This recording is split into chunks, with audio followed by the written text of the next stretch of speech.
menghampiri hidupku saat keadaan seakan tak menentu.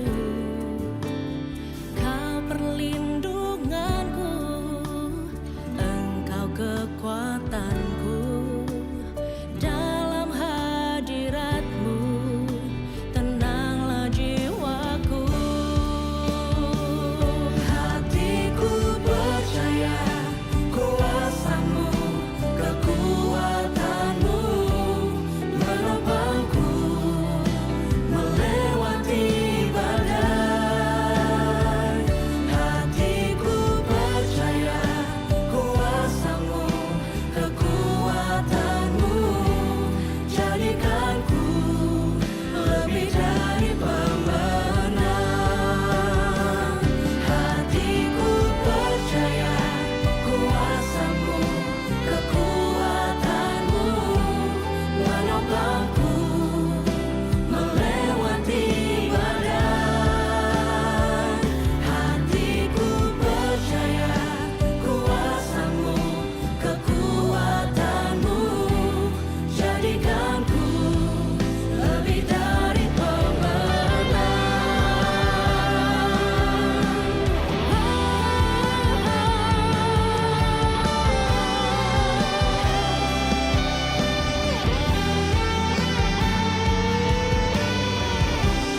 Saat badai datang, silih berganti dalam hidupku. Hatiku kan tetap tenang. Yesus kekuatan hidupku.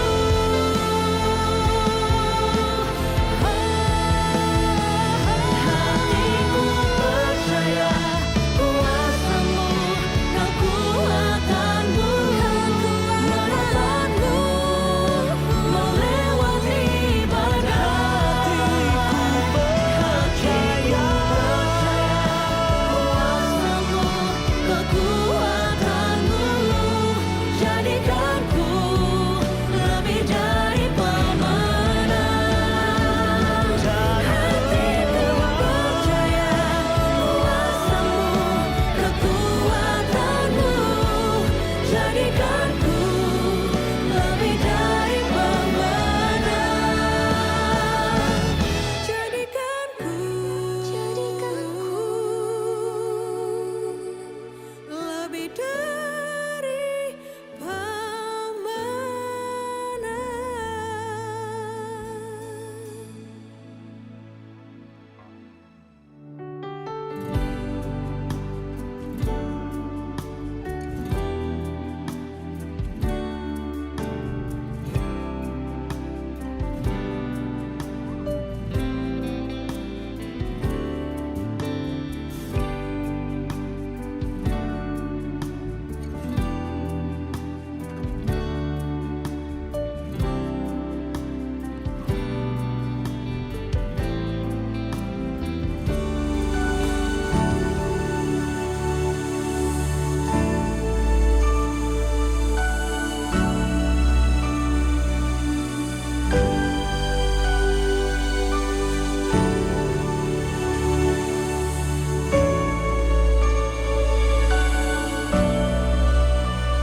Shalom Bapak Ibu Saudara terkasih dimanapun Saudara berada. Kita bersyukur pada pagi hari ini kita kembali dalam doa pagi saat ini.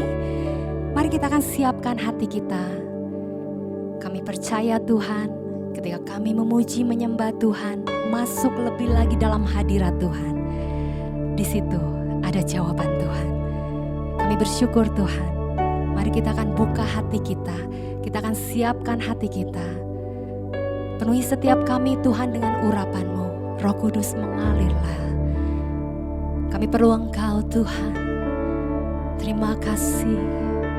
Terima kasih Tuhan. Mari ucapkan terima kasih kepada Tuhan. Terima kasih atas kemurahan-Mu Tuhan. kami ada saat ini semua karena anugerah-Mu Yesus. Semua karena kasih-Mu Tuhan. Semua karena kebaikan-Mu Yesus. Kau Allah yang baik, Kau Allah yang setia Tuhan. Tiada kasih seperti-Mu Yesus. Kau satu-satunya Allah yang baik, Kau satu-satunya Allah yang setia Tuhan. Jamah setiap kami Bapa, kami perlu Engkau Tuhan. Terus pegang tangan kami Yesus,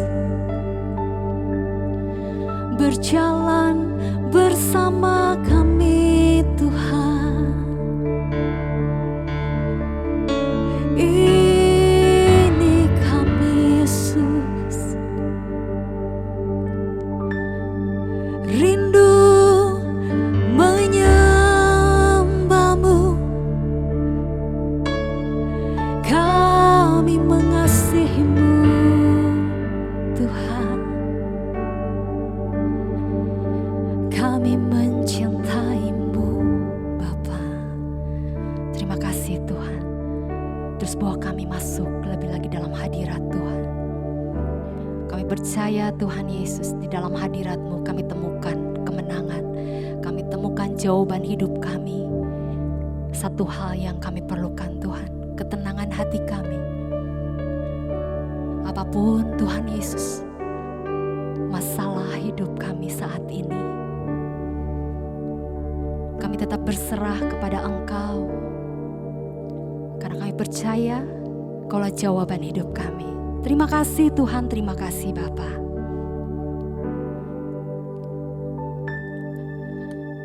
Meskipun tak ku mengerti apa yang ku alami, namun ku yakin Tuhan punya rancangan terbaik. Imani pujian ini Bapak Ibu. Pertolonganku datang dari-Mu, Yesus yang ku percaya.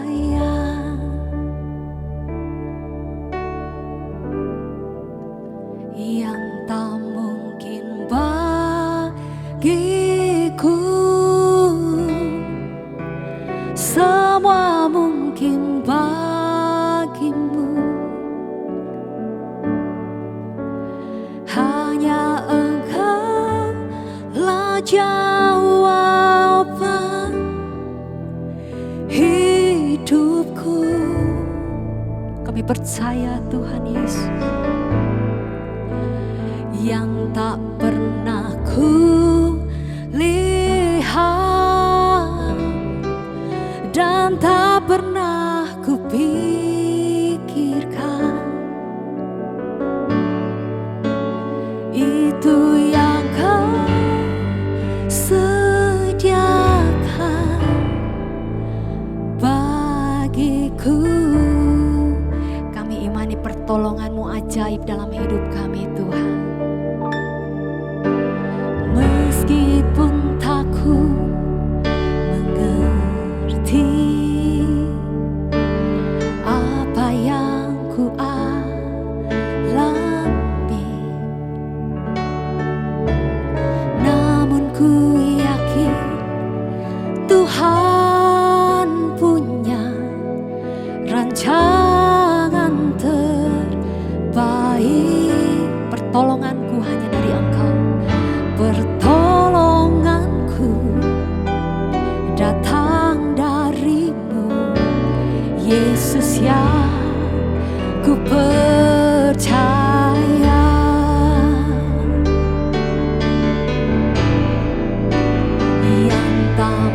mungkin bagiku, semua mungkin bagimu. Hanya Engkaulah jawaban hidupku.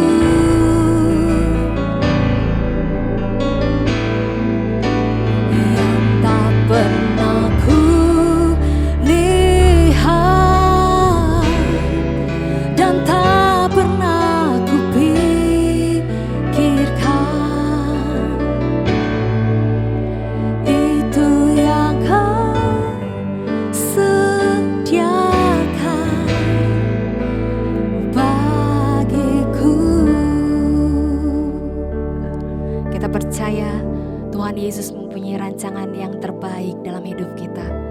Bukan rancangan kecelakaan, tetapi rancangan damai sejahtera yang telah Tuhan siapkan bagi kita.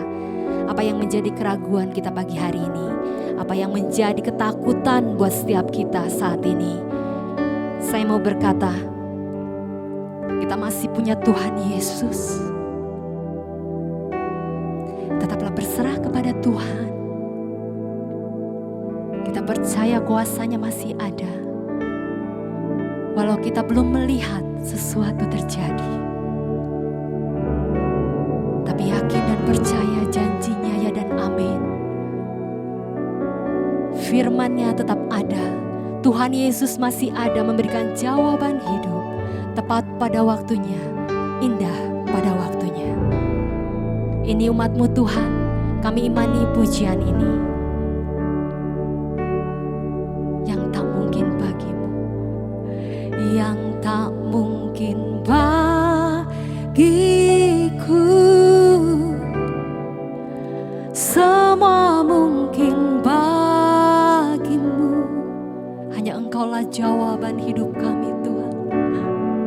Kau satu-satunya Allah yang kami andalkan dalam hidup kami. Kami tetap percayakan kuasa-Mu Tuhan. Kami akan tetap menyembah Engkau, Tuhan Yesus yang besar, lebih besar dari masalah hidup kami. Lihat dan tak pernah kupikirkan, itu yang Kau sediakan bagiku. Yang tak mungkin bagiku Tuhan, yang tak mungkin bagiku, semua mungkin bagimu. Hanya Engkaulah jawaban hidupku.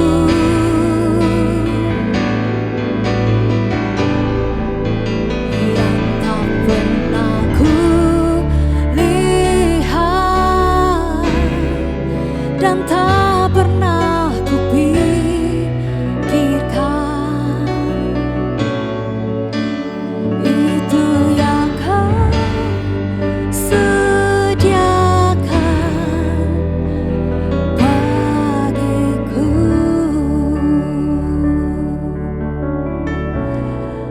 Oh, Yesus, Kau jawaban hidup kami Tuhan. Kau Bapa yang setia Tuhan. Kau tak pernah tinggalkan kami. Yesus, pertolongan-Mu ajaib. Kau luar biasa Tuhan. Kau Bapa yang besar Yesus. Kau Bapa yang ajaib Tuhan. Kau Allah yang dahsyat. Kau pemilik kehidupan kami Tuhan. Hidup kami milik-Mu Yesus. Kami bersyukur punya Allah seperti-Mu.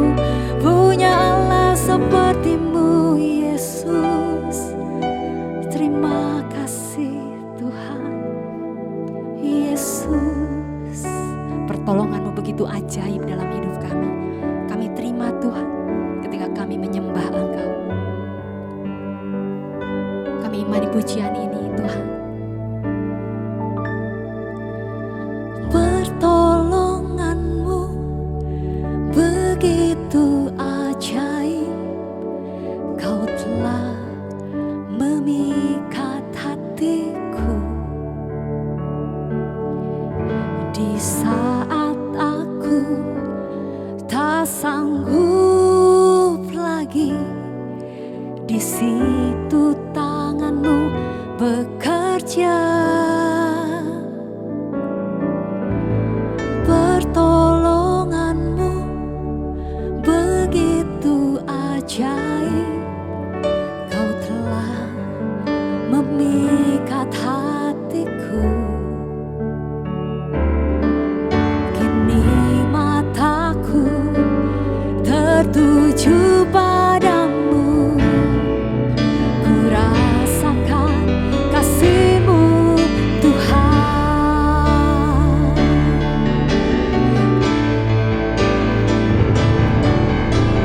Pertolongan-Mu begitu ajaib, Kau telah memikat hatiku.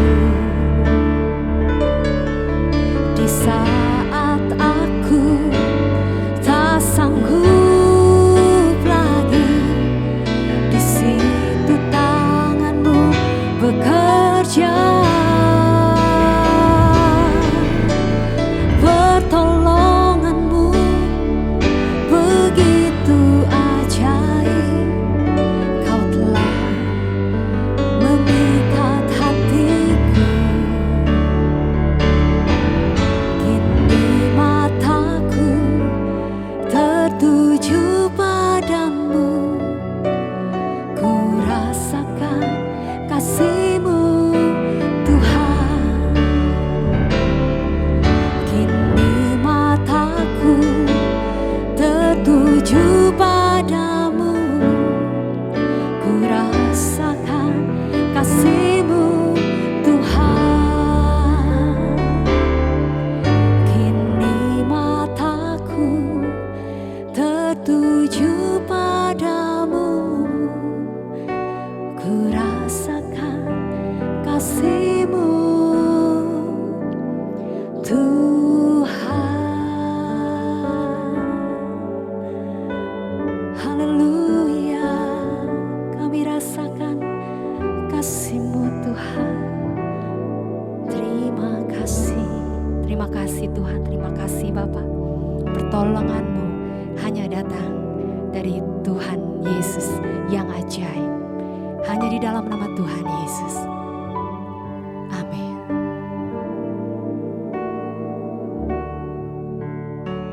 Shalom jemaat yang dikasihi Tuhan Yesus, selamat pagi. Kiranya pujian penyembahan yang kita panjatkan kepada Tuhan itu berkenan kepada Tuhan, menyukakan hati Tuhan. Dan biarlah setiap pagi kita mengawali hari dengan saat teduh, menyembah Tuhan, berdoa kepada Tuhan, juga menerima kebenaran firman. Nah, hari ini saya akan menyampaikan renungan firman dengan judul Keselamatan Hanya Dalam Yesus. Kita akan baca Yohanes 3 ayat 13-16 yang berbunyi demikian. Tidak ada seorang pun yang telah naik ke sorga selain daripada Dia yang telah turun dari sorga, yaitu Anak Manusia. Dan sama seperti Musa meninggikan ular di padang gurun, demikian juga Anak Manusia harus ditinggikan, supaya setiap orang yang percaya kepadanya beroleh hidup yang kekal. Karena begitu besar kasih Allah akan dunia ini, sehingga Ia telah mengaruniakan Anaknya yang tunggal, supaya setiap orang yang percaya kepadanya tidak binasa, melainkan beroleh hidup yang kekal. Saudara-saudara, semua orang di dunia ini ingin ke sorga. Nggak ada yang mau masuk neraka. Tapi tahukah saudara, untuk pergi ke sorga itu tidak bisa dilakukan dengan agama, sebagus apapun ajaran agama itu. Karena agama adalah usaha manusia dari bawah, dari tanah, untuk memanjat ke atas, ke sorga. Padahal kita tahu di dunia ini ada satu hukum namanya gravitasi. Api yang kita lempar dari bawah ke atas itu akan selalu jatuh ke bawah. Niat kita mulia, luhur, ingin hidup benar.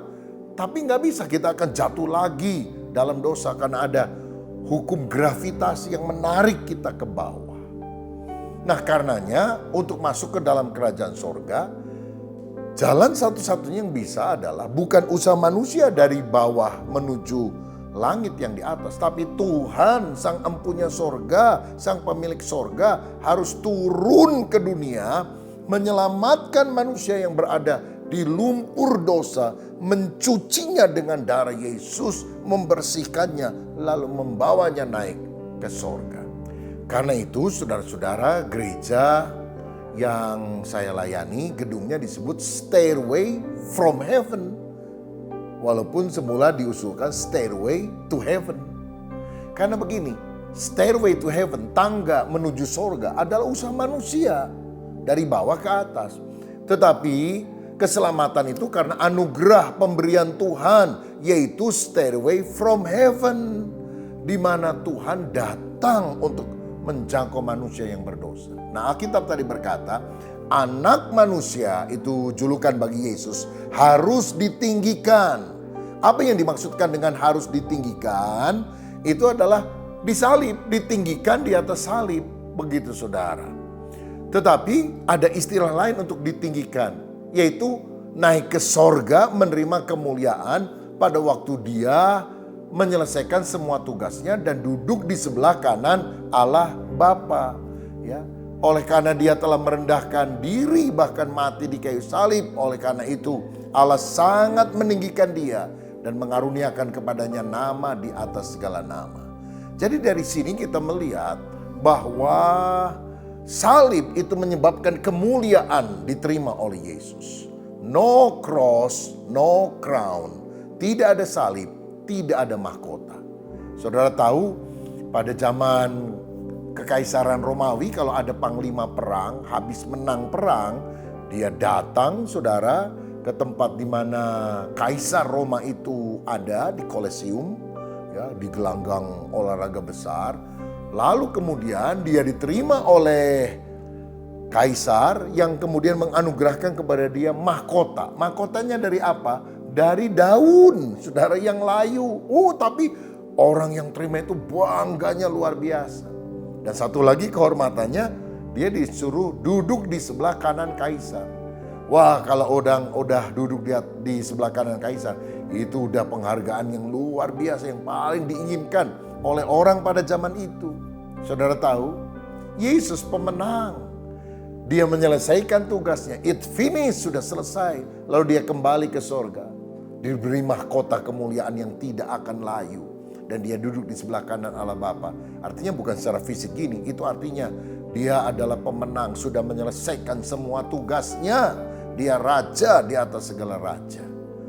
Nah, lalu dikatakan seperti Musa meninggikan ular, begitu juga anak manusia harus ditinggikan. Nah, saudara perlu tahu, pada waktu orang Israel berjalan di padang pasir suka ngomel. Lalu Tuhan murka, orang-orang itu dipagut, digigit oleh ular berbisa. Lalu banyak yang sakit, banyak yang mati, saudara. Wah, semua orang ketakutan.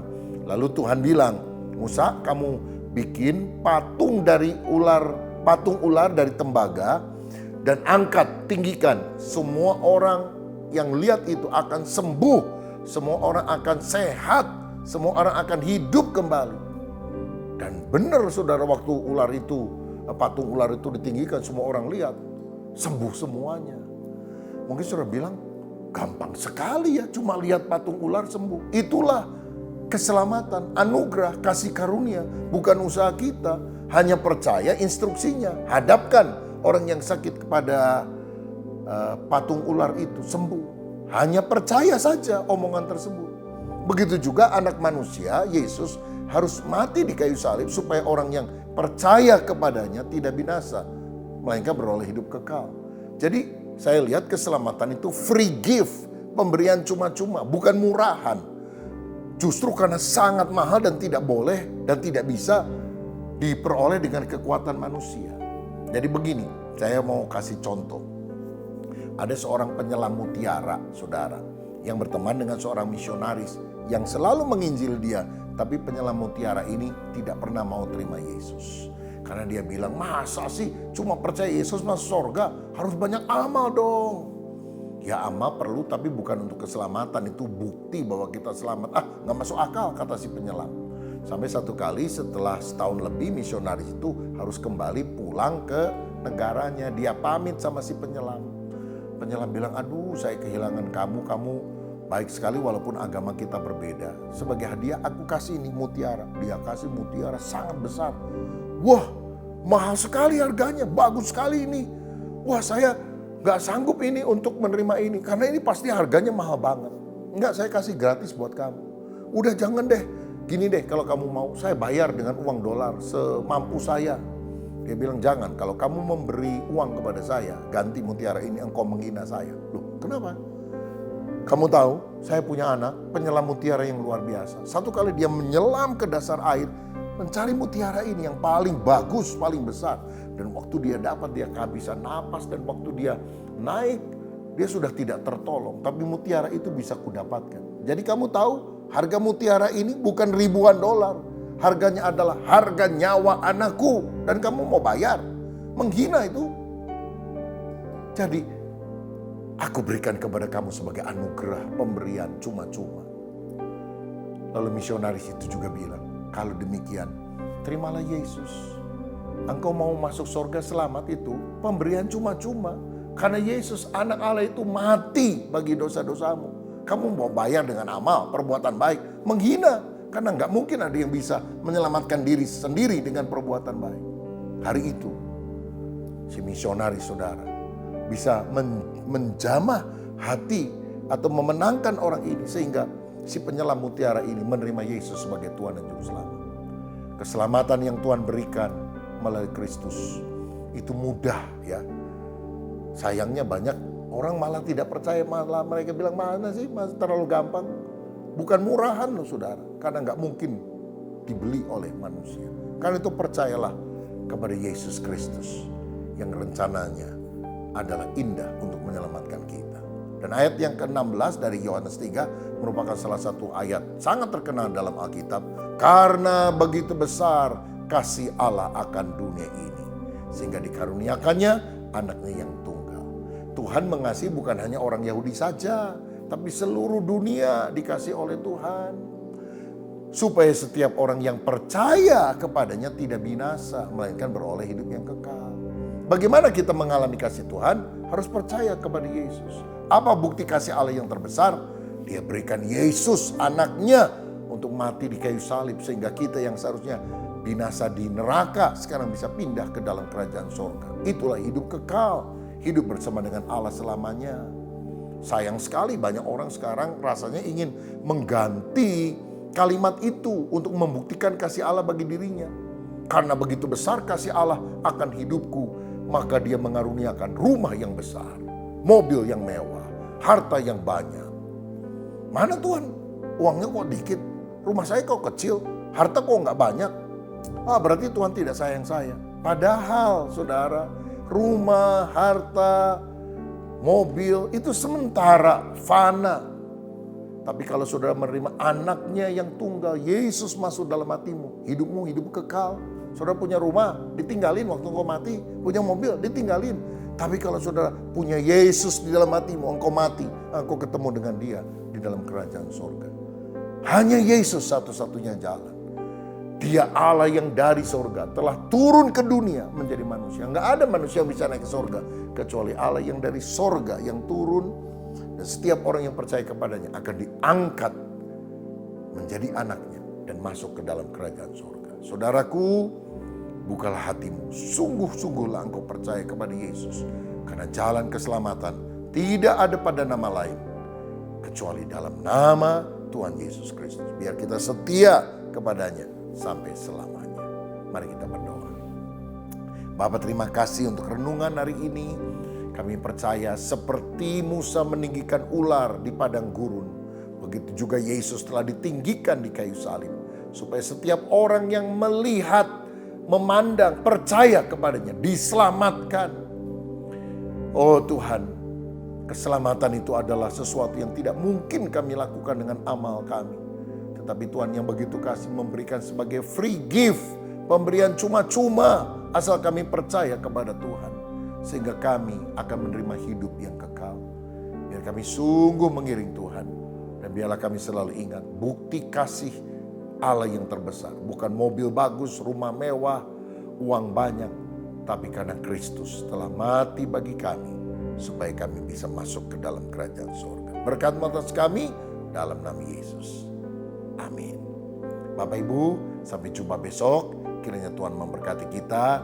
Teruslah bersekutu dengan Tuhan dan firman-Nya. Beritahukan juga teman-teman yang lain supaya mereka bisa diberkati melalui doa pagi ini. Setiap hari Senin sampai Jumat jam 5 pagi dan juga hari Sabtu jam 6. Tuhan memberkati. Shalom. Anda telah selesai mengikuti doa pagi bersama GBI Bethel. Kami mengajak untuk Anda tekan tombol like dan share untuk dibagikan ke teman-teman lain agar mereka juga bisa diberkati. Jangan lupa klik tombol subscribe dan nyalakan loncengnya dan agar Anda bisa mengikuti setiap ibadah dan acara siraman rohani melalui channel ini.